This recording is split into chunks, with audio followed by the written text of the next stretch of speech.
Hey everyone, आज की video में हम मेंडल के लॉज के एक्सेप्शन पढ़ेंगे। यानी मेंडल ने अभी तक जो लॉज दिए वो हम दो लॉज पढ़ चुके हैं, एक तो लॉ ऑफ डोमिनेंस और लॉ ऑफ सेग्रीगेशन। ये दोनों लॉज हमने पढ़े हैं। अब ये जो पहला लॉ है लॉ ऑफ डोमिनेंस का, जिसमें मेंडल कहते हैं कि जो भी डोमिनेंट एलील होगा, जैसे कैपिटल टी स्मॉल टी में कैपिटल टी डोमिनेंट है, वो अपने आप को एक्सप्रेस करेगा अगर दोनों साथ में आते हैं। मतलब जब हम क्रॉस करवा रहे थे कैपिटल टी स्मॉल टी का, तो हमें F1 प्रोजेनी में capital T small T type का जीनोटाइप मिल रहा था, तो सारे प्लांट टॉल थे। यानी एफ जो कैपिटल टी है उसने अपने कैरेक्टर शो किए, उसने अपने आप को एक्सप्रेस किया। ये था मेंडल का फर्स्ट लॉ। अब हम उसकी एक्सेप्शन पढ़ेंगे कि ये रूल कहाँ कहाँ पर लागू नहीं होता है। तो उनके लॉ का पहला एक्सेप्शन है इनकम्प्लीट डोमिनेंस, यानी पूरी तरीके से डोमिनेंस शो नहीं कर पाता जो भी डोमिनेंट एलील होती है। इसका जो एग्जाम्पल है वो है एंटीराइनम में फ्लावर कलर। एंटीराइनम एक नाम है प्लांट का, इसका दूसरा नाम स्नैपड्रैगन प्लांट भी होता है। इसमें जो फ्लावर आते हैं वो तीन तरीके के आते हैं। एक रेड कलर के फ्लावर आते हैं, एक वाइट कलर के आते हैं और एक पिंक कलर के आते हैं। एक्सेप्शन को समझने के लिए हम ये वाला क्रॉस पढ़ेंगे। एंटीराइनम में दो तरीके के फ्लावर हैं, एक रेड फ्लावर और एक वाइट फ्लावर। यहाँ पर जो रेड कलर का फ्लावर है उसको कैपिटल आर से डिनोट किया हुआ है क्योंकि ये डोमिनेंट ट्रेट है।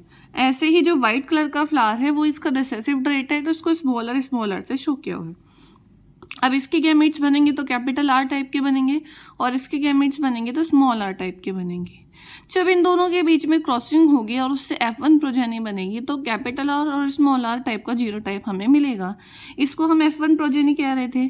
अब अगर मेंडल का लॉ हम लगाएं तो इसके अकॉर्डिंग F1 प्रोजेनी का कलर रेड आना चाहिए, बट यहाँ पर हमें ये रेड कलर का नाम मिलकर पिंक कलर का मिल रहा है। यानी रेड अपने आप को पूरी तरीके से एक्सप्रेस नहीं कर पाया है, उसने अपने आप को कम्प्लीटली डोमिनेंट नहीं कर दिखाया है वाइट के ऊपर, इसलिए हम इसको बोलते हैं इनकम्प्लीट डोमिनेंस।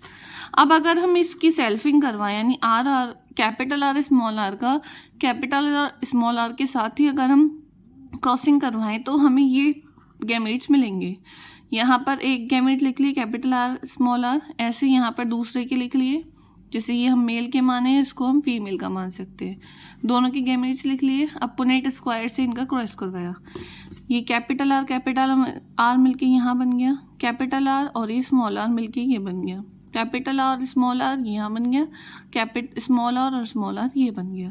तो ये जो कैपिटल आर है वो है रेड कलर का, जबकि स्मॉल आर है वाइट कलर का।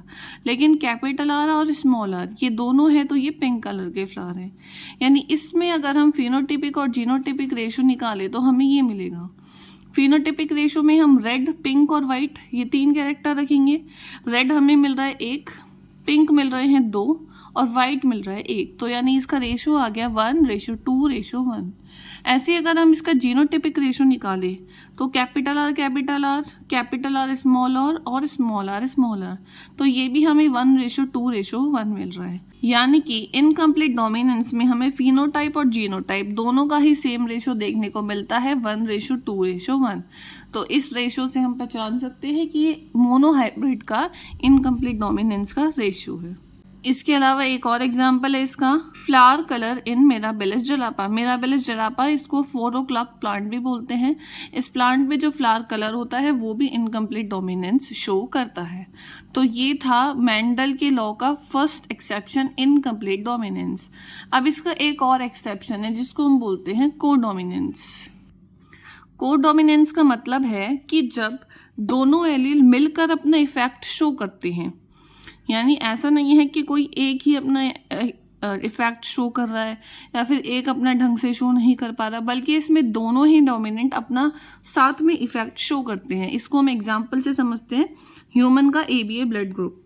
अब ह्यूमन का जो ब्लड ग्रुप होता है वो एक जीन के द्वारा कंट्रोल होता है और उस जीन को बोलते हैं हम आई जीन। तो इस आई जीन में 3 तरीके के एलील्स हैं, IA, IB और स्मॉल आई या फिर I0 से इसको हम रिप्रेजेंट करते हैं।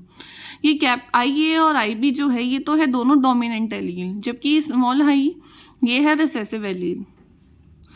इसमें ये जो RBC होती है उसकी मेम्ब्रेन के ऊपर शुगर पॉलीमर्स होते हैं और ये शुगर जो होते हैं वो जीन के थ्रू कंट्रोल होते हैं। तो अब हम एक टेबल के थ्रू ये पता लगा लेते हैं कि किस किस ब्लड ग्रुप का क्या क्या जीनोटाइप हो सकता है। अगर हम ब्लड ग्रुप ए की बात कर रहे हैं तो आई होना चाहिए, तब ब्लड ग्रुप ए बनेगा, या फिर स्मॉल आई, क्योंकि ये दोनों तो आई हैं तो ये तो ए ही शो करेंगे, लेकिन आई और स्मॉल आई में क्योंकि ये डोमिनेंट है इसलिए ये अपना कैरेक्टर शो कर रहा है। इस केस में कोडोमिनेंस लागू नहीं हो रहा, यहाँ पे लॉ ऑफ डोमिनेंस ही लागू हो रहा है। ऐसे ही सेम बी का है, आई बी हो तो बी होगा, या फिर आई बी और स्मॉल आई तो बी होगा, क्योंकि ये दोनों डोमिनेंट है तो ये स्मॉल आई को सप्रेस कर रहे हैं। अब अगर ए बी ब्लड ग्रुप की बात करें तो इस ब्लड ग्रुप में हमें शो होता है कोडोमिनेंस, क्योंकि यहाँ पर एक जीन है आई है और एक है आई बी, यानी ए भी डोमिनेंट है बी भी डोमिनेंट है, तो ये दोनों ही अपने आपको एक्सप्रेस करेंगे, तो हमें ब्लड ग्रुप मिलेगा ए बी। और ओ ब्लड ग्रुप हमें तब मिलता है जब दोनों ही रिसेसिव हो, स्मॉल आई हो। तो ये तो पॉसिबिलिटीज है क्या क्या जीनोटाइप होगा तो क्या क्या ब्लड ग्रुप होंगे। अब हम इसको एक एग्जाम्पल से समझते हैं। जैसे मान लेते हैं कोई एक पेरेंट है, उसका ब्लड ग्रुप ए है, अब हमें नहीं पता कि उसका जीनोटाइप क्या है, तो हमने मान लिया कि आई है। एक दूसरा पेरेंट है, उसका ब्लड ग्रुप है बी, उसका जीनोटाइप हमने मान लिया आई बी। अब इन दोनों के बीच अगर क्रॉसिंग करवाई जाए तो इसमें गैमीट बनेगा आई और इसमें गैमीट बनेगा आई बी। तो इन दोनों की क्रॉसिंग से जो हमें F1 प्रोजेनी मिलेगी उसका जीनोटाइप होगा आई बी, यानी दोनों ही डोमिनेंट एलील है, तो ये दोनों अपने आप को शो करेंगे, यानी इन दोनों की जो प्रोजेनी होगी उसका ब्लड ग्रुप होगा ए बी। तो यहाँ पर ये कोडोमिनेंस शो करता है। ऐसे ही हम एक और एग्जाम्पल ले सकते हैं। जैसे एक पेरेंट का ब्लड ग्रुप है ओ, दूसरे का है ए बी, तो ओ वाले का तो आई नॉट या फिर स्मॉल आई होगा, और ए बी का आई और आई बी होगा। इस ओ के गैमीट हमने यहाँ लिख दिए और ए बी वाले के गैमीट यहाँ लिख दिए। अब इनकी जब हमने पुनेट स्क्वायर से क्रॉसिंग करवा के देखी तो हमें यहाँ मिला आई ओ आई ए, यहाँ पे भी आई ओ आई ए, यहाँ पे आई ओ आई बी और यहाँ पे आई ओ आई बी।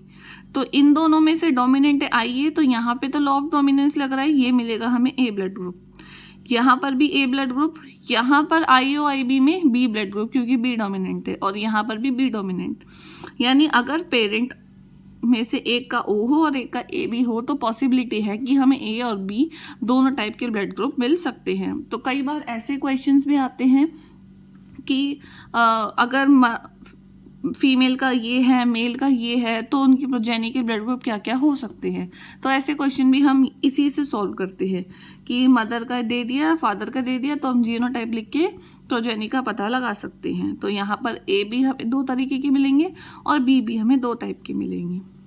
तो ये है इनकम्प्लीट डोमिनेंस और कोडोमिनेंस, यानी लॉ ऑफ डोमिनेंस के एक्सेप्शन। ये जो ह्यूमन ब्लड ग्रुप है ये कोडोमिनेंस के साथ साथ मल्टीपल एलील का भी एग्जाम्पल है। मल्टीपल एलील का मतलब होता है ऐसे कैरेक्टर जो 2 से ज़्यादा एलील से कंट्रोल होते हैं। यानी कि वैसे तो जनरली 2 ही एलील होती है, जैसे हाइट के लिए हम बात कर रहे थे तो कैपिटल टी स्मॉल टी था, लेकिन यहाँ पर हम देख रहे हैं 3 तरीके की एलील है, आई ए आई बी और आई नॉट या फिर स्मॉल आई। यानी कि यहाँ पे 2 से ज़्यादा एलील एक कंट्रोल कर रही है कैरेक्टर को, तो ऐसी एलील को हम मल्टीपल एलील कहते हैं। बाकी इसको हम डिटेल में भी पढ़ेंगे आगे, तो तब और अच्छे से पता चल जाएगा। नेक्स्ट वीडियो में हम डाइहाइब्रिड क्रॉस पढ़ेंगे। इस वीडियो में आपको कहीं भी डाउट हो तो आप कमेंट करके पूछ सकते हैं। किसी और टॉपिक की वीडियो चाहिए तो भी आप कमेंट कर सकते हैं। Thanks for watching.